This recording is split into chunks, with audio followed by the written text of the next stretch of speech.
আসসালামু আলাইকুম। আশা করি প্রত্যেকেই ভালো আছেন। আপনাদের দোয়ায় মহান আল্লাহ তাআলার অশেষ রহমতে আমি মোহাম্মদ শহীদুল ইসলাম অনেকটাই ভালো আছি। কথা না বাড়িয়ে চলুন শুরু করা যাক।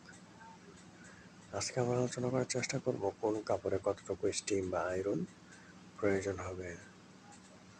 প্রথমত হচ্ছে যদি আমরা আয়রনিং জানতে পেরে কাজগুলো করি যে আমার এখানে প্রেস লাগবে এতটুকু, আমার এখানে প্রেস লাগবে এতটুকু, তাহলে কাজটা করতে অনেকটাই সুবিধা হবে।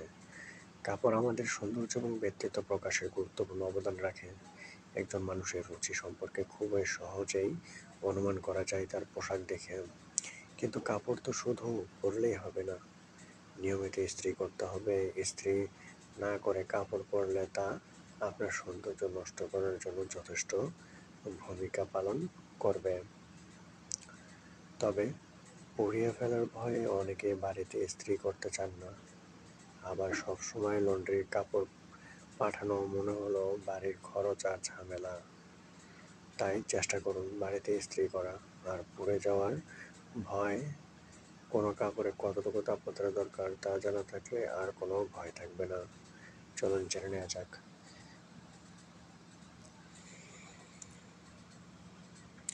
Cotton fabric.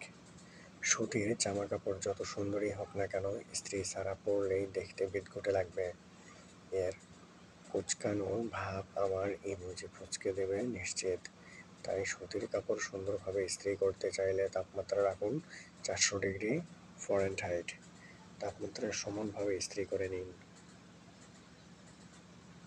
তাহলে যখন আমরা কটন কাপড়ে আয়রন করব, তাহলে অবশ্যই কাপড়টা সুন্দরভাবে বিছিয়ে নিয়ে তারপরে আয়রন করা শুরু করব, ঠিক পিকচারের মাধ্যমে যেভাবে দেখতেছেন সিমিলারভাবে।